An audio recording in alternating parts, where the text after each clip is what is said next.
रात में 3 बजे सोते हो, सुबह 12 बजे उठते हो, दिन भर पढ़ने की कोशिश करते हो, पढ़ाई में मन लगता नहीं है, आंख के नीचे गड्ढा हो गया है, अंदर से आंखें लाल हो गई हैं। घर में माता पिता बात करते हैं तो चिढ़ होती है कि क्या बात करें इनसे।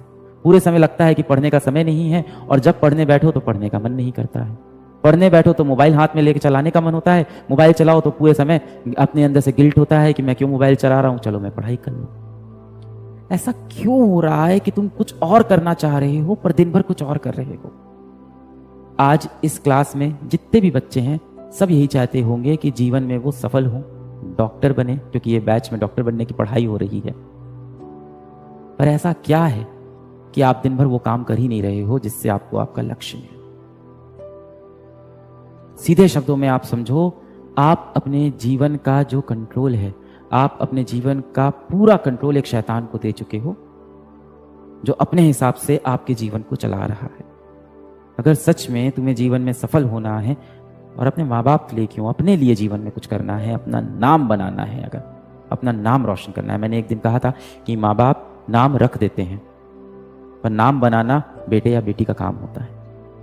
माता पिता आपका नाम रख देते हैं कि आपका नाम रख दिया आशु, पर इस नाम को बनाने का जो काम है वो आपके ऊपर है। अगर आप सच में अपना नाम बनाना चाहते हो, अगर आपके सच में दिल में ये इच्छा है कि आप जीवन में कुछ बड़ा करोगे, तो आप दिन भर ऐसा कर क्यों नहीं पा रहे हो? आप फंस क्यों गए हो? आप गीता में जाना, अध्याय 18 है, और अध्याय 18 का अगर आप देखोगे तो टाइटल है सन्यास। सन्यास के ऊपर है पूरा। और अगर मैं आपको संक्षेप में बताऊं, अगर आप सोचते हो कि पहाड़ पे चले जाना और सब कुछ त्याग देना सन्यास है, भगवान श्री कृष्ण ने ये बिल्कुल नहीं बोला। भगवान श्री कृष्ण ने बोला है कि सर्व कर्म फलम त्यागम परुष त्यागम विकक्षणा, कि जो सारे कर्म के फलों को त्याग दे वो सबसे ज्यादा विकक्षणाज है, मतलब सबसे इंटेलिजेंट लोग हैं, वो सबसे बड़े बुद्धिजीवी हैं वो लोग। पर कर्म को त्यागने वाले बुद्धिजीवी नहीं होते। जो आपका मन होता है ना, वो बहुत चंचल होता है, और आपका मन ऐसा होता है जैसा एक नवजीवित पशु हो। जो छोटा सा घोड़ा पैदा होता है ना, वो इधर उधर भागता रहता है, उसे सही दिशा नहीं मिलती है, और उसे लगातार सिखाया जाता है कि तुझे सीधे दौड़ना है, जब बाधा आएगी तो तुझे कूदना होगा, पर वो घोड़ा सीख नहीं पाता, वो इधर उधर भागता रहता है। जिस तरह से एक नवजात पशु का दिमाग होता है ना कि इधर उधर भागता रहता है, ठीक वैसे ही आपका मन होता है। आप देखो जितने भी लोग सबसे ज्यादा महान बने हैं, उन्होंने अपनी इंद्रियों पे काबू किया है, अपने मन पे काबू किया है।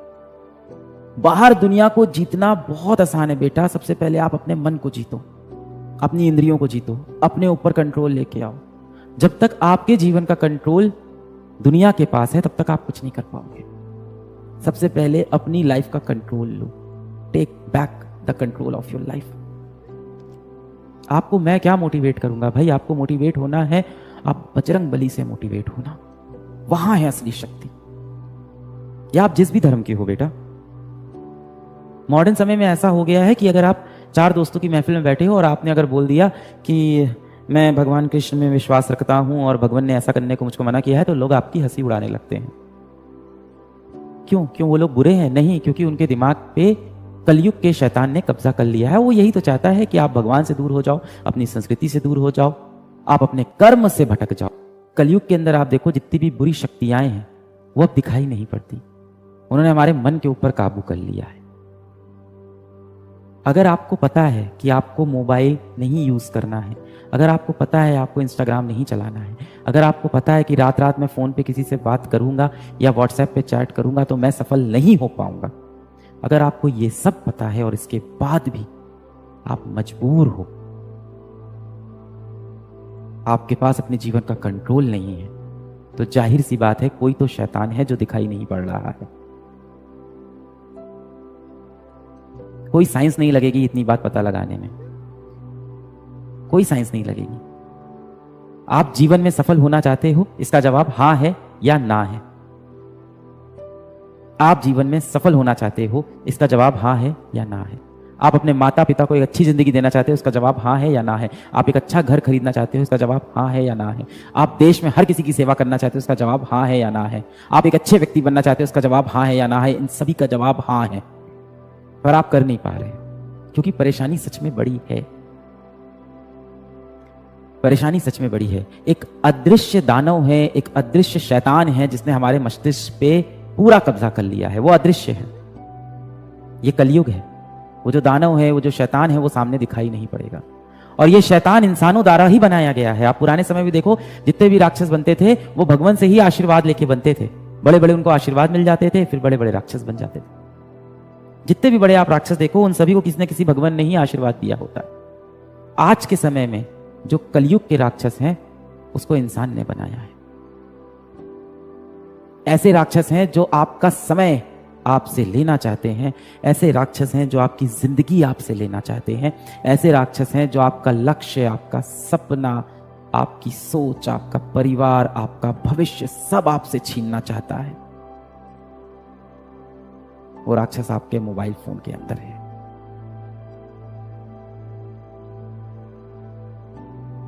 आप मोबाइल का इस्तेमाल नहीं करते, मोबाइल आपका इस्तेमाल करता है। अभी हुआ क्या ना कि कलयुग के अंदर क्या हुआ कि पढ़ाई के नाम पे भगवान पे विश्वास ना करने को कूल समझने लगे, अपने आप को एजुकेटेड समझने लगे लोग। मां बाप से बदतमीजी से बात करने को एजुकेटेड समझने लगे हैं लोग। गंदे शब्दों का प्रयोग करना,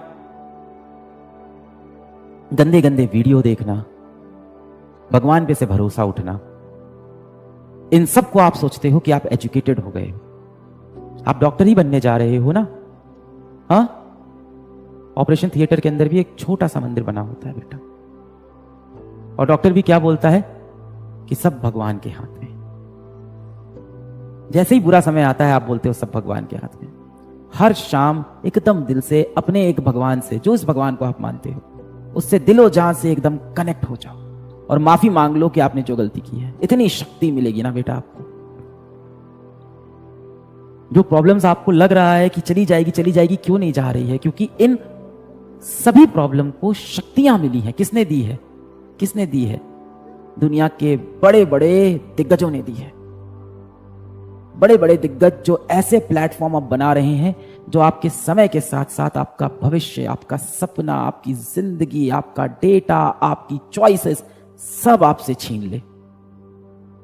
इनसे आपको लड़ना है तो आपको वापस जाके अपने माता पिता, अपने भगवान पे भरोसा दिखाना होगा। आज इस सेशन के बाद में हाथ जोड़ना भगवान श्री कृष्ण के सामने, भगवान श्री राम के सामने, जिस भी भगवान को आप मानते हो, जिस भी धर्म के हो आप। हम भारतीय हैं, हर धर्म की इज्जत करना हमारे संविधान में लिखा है। आप जिस भी धर्म के हो बेटा, जिस भी भगवान को आप मानते हो, उनके सामने हाथ जोड़ना, सच्चे दिल से माफी मांगना अपनी गलतियों के लिए, एक अच्छा इंसान बनने का संकल्प लेना, और ये क्रिया हर शाम करना शुरू कर दो। अपनी जड़ों को वापस मजबूत करो, ये सारी दिक्कतें वहीं से हल होंगी। आप सब तो डॉक्टर बनने वाले हो ना? बताओ कोई इंसान बीमार कैसे ना पड़े? बताओ हमें बीमारियां क्यों होती है? मैं बहुत बेसिक सवाल पूछ रहा हूं। आप सब तो डॉक्टर बनोगे। हम सबको बड़ी बड़ी बीमारियां से बचना है तो हम क्या करें? क्या बोलते हैं उसको? अपनी इम्यूनिटी को स्ट्रांग करें, है ना? हमारे जो शरीर के अंदर रक्षा होती है, जो हमारा शरीर खुद की रक्षा करता है, उस सिस्टम को हम और ज्यादा मजबूत कर लें, अपनी इम्यूनिटी को स्ट्रांग करें। दवा खाने से तो लोग सही नहीं होते, आपको भी पता है। तभी तो बोला जाता है prevention is better than cure. दवा खाना तो मजबूरी हो गई क्योंकि बीमारी शरीर में प्रवेश कर चुकी है। अपनी इम्यूनिटी स्ट्रांग करें। अब आप मुझसे आके रोज टैबलेट मांग रहे हो कि सर कुछ दवा दे दो जिससे मेरा ये सारी बुरी आदतें मेरी जीवन की छूट जाएं और मैं एक बहुत अच्छा व्यक्ति बन जाऊं और जीवन में सफल हो जाऊं। तो मैं आपको दवा दे दूंगा। दवा का असर क्या होता है? कितने दिन रहता है? 1 दिन, 2 दिन, 1 हफ्ता, 1 महीना। फिर क्या है? अंदर से अगर आपकी इम्यूनिटी स्ट्रांग नहीं है तो अगली बार फिर वो बीमारी आपको पकड़ लेगी। इस टाइम तो इतनी बीमारी फैली हुई है, मानसिक रोग, डिप्रेशन, इतनी बड़ी बीमारी इस समय फैली हुई है। हर तरफ लोग डिप्रेस्ड हैं। मान लो किसी इंसान को बॉडी बनानी है तो 2 तरीका होता है। आपने भी सुना होगा, मैंने भी इंटरनेट पे ही सुना है बॉडी बनाने का। एक तो होता है आप अखाड़े में जाओ, वजन उठाओ, है ना? आप खेत में जाओ, हल चलाओ, ये सब तरीके होते हैं अच्छा मजबूत शरीर बनाने का। या कई लोग जिम जाते हैं, वो भी ठीक है, जिसके पास जो सुविधा है। और दूसरा तरीका होता है दवाएं ले लो, स्टेरॉइड ले लो। आपको पता है ना, दूसरे तरीके से इंसान मजबूत नहीं बनता है।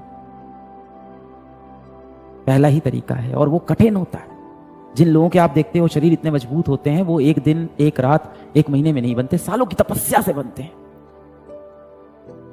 अब आप जीवन में जो बनना चाह रहे हो उसके लिए अब आपको तपस्वी बनना पड़ेगा। और ये मैं मानता हूं कि आपका समय मुझसे ज्यादा मुश्किल है।